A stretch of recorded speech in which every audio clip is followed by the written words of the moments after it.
Hello and welcome to Image Processing and Pattern Recognition presentation. For contents, we will be talking about what is object recognition, how it works, its current solutions, our problem, and our chosen dataset for it. We will also be talking about FASTER RCNN, YOLO, results and evaluation of both of these solutions, challenges, conclusion, and references. Object recognition is the process of identifying objects in photographs and videos through applying different algorithms. Real-world uses of object recognition are CCTV cameras, self-driving cars, crowd controlling, etc. Object recognition usually works by applying two main techniques. These are machine learning and deep learning. Popular algorithms for using object detection in images are RCNN, FASTER RCNN, and YOLO. For our assignment, our chosen solutions were RCNN and YOLO. We've chosen RCNN because of its popularity and its higher accuracy. On the other hand, we've gone with YOLO because of its speed and its special feature of doing real-time object detection. For our assignment, our problem was detecting objects from a list of 20 objects, all photographs taken from real-life scenarios. Our group found this problem to be both challenging and interesting because of a couple of reasons. The problem was challenging because of its various lighting and environmental conditions and also the size of the objects, which provided vastly different results when applying object detection. We also found it interesting because of its applications and usages. For example, we see real-time object detection in photographs and images, and we see it being used in self-driving cars, character recognition, tracking objects for surveillance, facial detection and recognition for photograph, security cameras, medical imaging, etc. The reason we went with the 2008 dataset instead of the more modern one because it provided a standardized set of images for object recognition. It also enabled us for evaluation and comparison between two different methods and algorithms we used, RCNN and YOLO. This dataset consisted of 8,776 images of 20 different object classes, 20,739 total annotated objects across 8,776 images, 4,340 train/val images containing 10,363 annotated images. Hello everyone, I'm Wenzi. I would like to introduce the FASTER RCNN and demo the FASTER RCNN code. FASTER RCNN is based on the RCNN and the FASTER RCNN. It uses the region proposal network to learn strategies for generating region proposals. It can avoid generating a large number of useless areas when selecting region proposals, and the detection speed will become faster. The overall process of the FASTER RCNN can be divided into three steps. Firstly, the images in the dataset are extracted features by a pre-trained model, and then input the extracted features into RPN network to find the certain number of ROS. Finally, put ROS and the image features into ROI height, classify those ROS, and return the position of ROS. Because of the time limit, I will only show the FASTER RCNN code in the presentation. FASTER RCNN class mainly refer to the Pytorch officer library, which is called the Torch region. It includes the listed steps. Firstly, use the pre-trained model to extract the features of input image. Use the RPN network to extract the ROS. If it's training, get the RCNN proposal target, which is around truth of classification, and the regression, which is needed to calculate the loss of FASTER RCNN later. And then use the RCNN ROI layer to get the feature map of ROS. Use the classifier to extract the features. Use RCNN CLS score to get the classification results. Use the Babel spread to get the regression results. If it's training, calculate the classification loss and the regression loss. Since the training and the testing process will take a lot of time, maybe 10 hours, I will show this part in screenshot. This is the loss diagram during the training. this training process. This is testing process and the result. We can see the AP of each label and the mean AP of the dataset. This is the detection process and the result. We can see the form rate of its image and the label of the object. Now I will demo the code structure and the code operation. This is the whole structure of our code. We can see the RPM part, first assembly, and those operation part.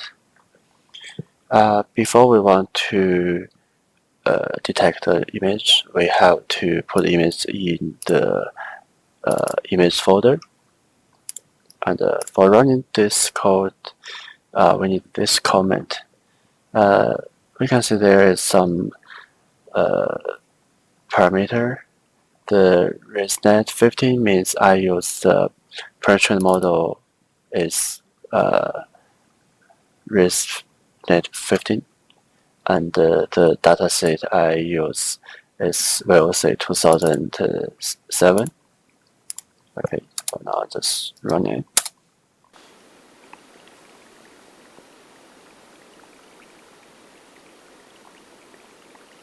So we can see the process is really quick, and we can get the result from the results folder.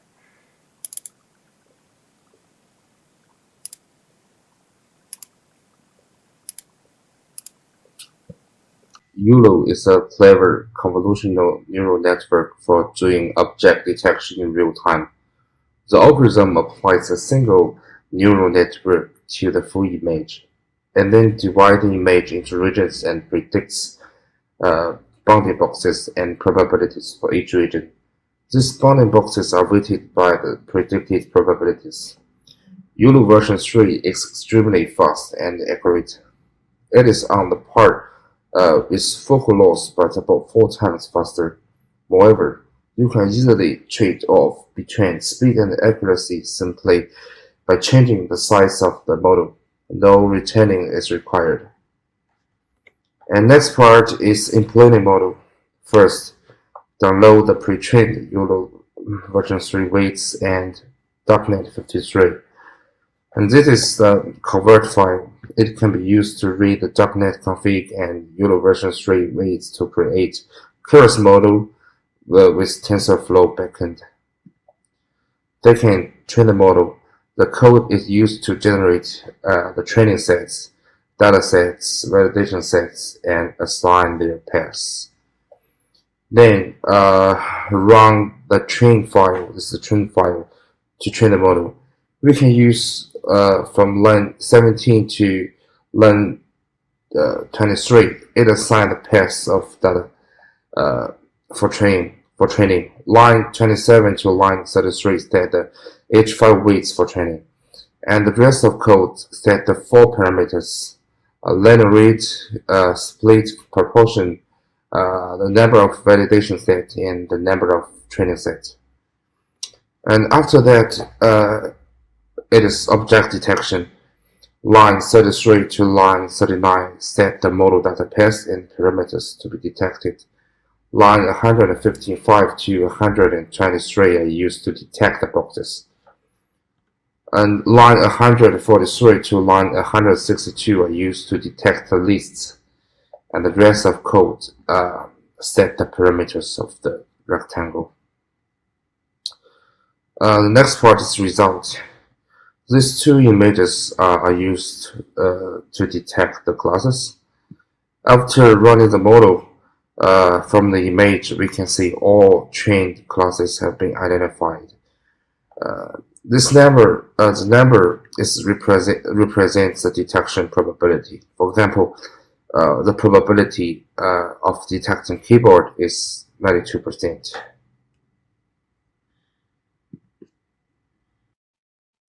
Hi, my name is Isam Salam, and I'll be covering the final results as well as the evaluation metrics we used for our project.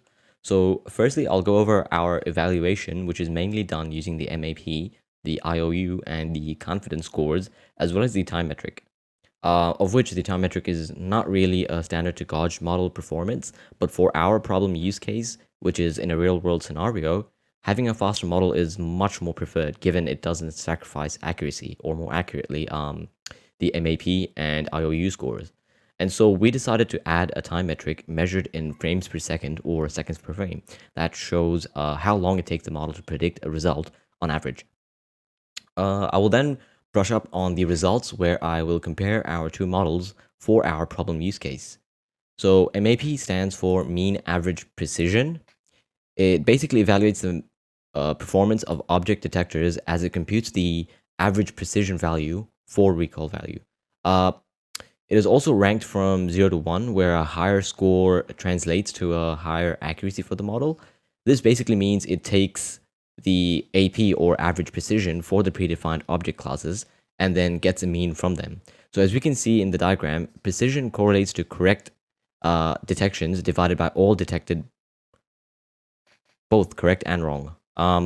Whereas recall correlates to correct objects being detected divided by all ground truth boxes. So essentially, the precision can be thought of as a positive prediction value, and the recall can be referred to as the sensitivity of the model. The IOU measures the overlap over union between the prediction bounding box versus the ground truth bounding box. This can show the bounding box performance, which is determined by a threshold. So for our purposes, the threshold was set at 0.5, meaning an overlap over the union area of over 0.5 was accepted as a true positive, whereas the area of under 0.5 was labeled as a false positive. The confidence score, on the other hand, shows the probability of a detected object to be of the detected class. So in this diagram, the confidence score is 1, which means the model predicts it to be 100% of the class trained. It, however, does not really holistically show the performance of the model, as it is based on each prediction on each image. But this means that it can be used on a single image, but with two different models, just to show the confidence of each model.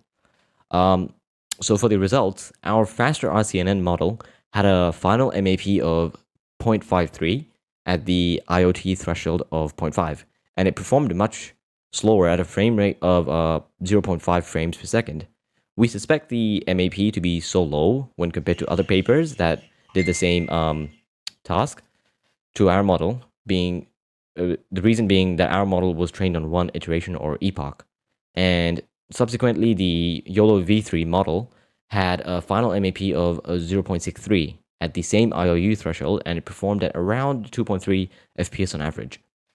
This does have some nuances, as this was validated using different testing systems due to time and location constraints, and we suspect the higher MAP on the YOLO model due to it being trained more robustly as a result of our problem use case of real-time object detection of 28 object classes. We can conclude that the YOLO V3 model is much more superior due to its high speed and the higher accuracy. However, we also predict that the faster RCNN could maybe also keep up, or even maybe surpass the YOLO if it was really implemented properly. Hi, my name is Sinclair Fernandez, and I'm going to be talking about the various challenges we faced during the implementation process. The first of which being utilizing MATLAB to begin using both RCNN and YOLO for object detection. Now, due to the complexity of both of these algorithms, it resulted in multiple setbacks when undertaking the project. Even through a combination of all group members following various tutorial videos and online YouTube videos, we were ultimately unable to implement the algorithm to the potential that we wanted. This is mainly due to the fact that these algorithms and their difficulty far exceeded our current MATLAB knowledge. Therefore, after multiple attempts and discussions with all group members, we decided to make the decision to switch to Python when implementing these algorithms, mainly due to all of us having previous hand experience with the programming language. And this resulted in us substantially progressing in our implementation. So another setback during the implementation process was the training of both respective models, mainly due to the limitations in hardware and computer performance. So because of this, we're caused to make various considerations and look into various options as to how we would train the models. One of these options would be to locally train the model with the entire data set. However, this resulted in 60 to 70 plus hours of just training time. Another option was looking into using Google Colab to achieve more GPU so that we could train the models quicker. However, this was also difficult because we needed to upload the data sets, which took 500 to 600 hours to upload due to the size of the images. Ultimately, we decided to go with training the models locally and just stuck it out for the 60 to 70 hours. And just for the conclusion for the presentation, both deep learning models and their continued iterations, so RCNN into fast and faster RCNN and YOLO into YOLO v3, were implemented to detect objects within a dataset using Python. So both of these models were used to detect up to 20 objects within the VOC Pascal dataset and returned outputs of varying metrics. Despite the challenges and obstacles during the process, varying results were able to be gathered from training the model and evaluating it on the data. However, particularly due to the limitations of both time and hardware, the results captured were not of the level expected due to the lack of training epochs that were conducted. So throughout the process, the main modules of object recognition were studied and understood, bringing to light the theory behind real-life uses for object recognition, such as CCTV, crowd counting, and self-driving cars. In addition to this, the current obstacles that machine learning face when trying to evolve these algorithms were also captured and explains the difficulty in finding the balance between high speed and high accuracy.